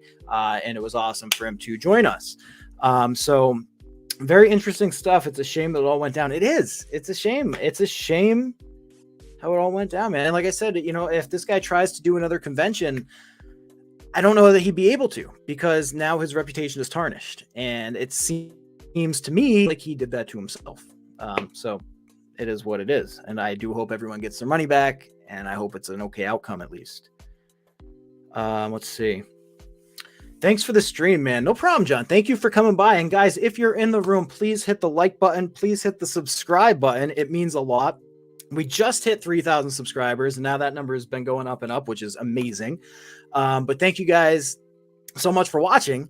And, like I said, don't forget to hit that button, hit that subscribe button. I appreciate it a lot. I do giveaways and interviews and unboxings and all kinds of stuff. Horrorgraph says, I can't get too many cons, and the one I could always gets stopped doing shows in 2019. What really sucks, this show was only going to be a few blocks from my house. Oh, that does suck. That was, it happens. Maybe there'll be a better con, but that does suck. I really feel for you. And I know earlier, I don't know if you guys are still in the room, but I think that Doug was asking if we were going to take any questions. And the answer, I didn't pull that up because I know when I talked to JJ earlier that we were pretty much just going to be discussing this kind of stuff, it sounded like. So I didn't want to pull all these questions into it because I didn't know if that was part of what he would be interested in doing. But at this point in the live stream, if you guys want to ask some questions, let's go for it. Because again, it's running a little later than I anticipated. I still have to have dinner. It's almost 9 o'clock here on my end, but that's all right. We'll get that dinner made. But yeah, man, that does suck. And like I said, that's not the only thing I wanted to talk about tonight. The other thing I wanted to talk about tonight was the Face of Horror contest. So you guys got to tell me if you're entered into the Face of Horror contest, or if you've seen a slew of people posting about their Face of Horror contest. Because the thing with the Face of Horror contest is you have to get a bunch of votes from people. So you can vote once a day for free. Every person can vote once a day for free. There's also paid options. So for example, if you want one vote, I believe it's $1. If you want 100 votes, it's $100. Now, a portion of those proceeds goes towards charity, which is amazing. And I will always be okay with, supporting a charity like that. But it is also not all of the money. And I feel like at a certain point, it's like a popularity contest, obviously. So, I entered it in the beginning and I shared my link and I tried to get people to vote for me. And then I saw people with, hundreds of thousands of subscribers and followers on Instagram and stuff like that. And they got everybody to vote for them. So I knew at that point that I was pretty much out. No matter what I did, I wasn't going to win. So I don't know how you guys feel about that, but if you have any certain feelings on it, feel free to leave them in the chat, because that's been the other big topic that we've been talking about lately. Between Wicked Killer Con and Face of Horror. I would love to have somebody normal win it. I hope like a standard regular person wins that contest, because it's going to be a $13,000 cash prize, a 2-page spread in Rue Morgue magazine, Chill with Kane Hodder. Like, it's a very cool prize. So I do hope somebody wins it, but I'm a little concerned about who that person might be. I don't know if it's for the average person like me.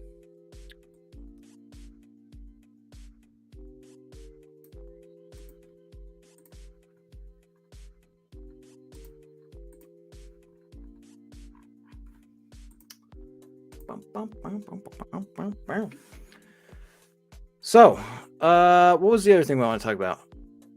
Well, it doesn't matter. I'll put that in the next video. But anyway, guys, so we're going to wrap it up. If you have anything, like I said, you want to talk about the Face of Horror, you want to talk about Wicked Killer Con, leave it in the comments. The video is about to be posted. It's about to go, public on the channel.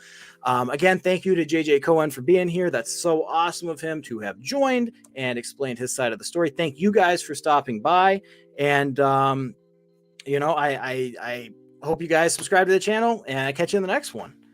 Before I leave, let me see, because Doug's still here. Let me just see what he's saying real quick.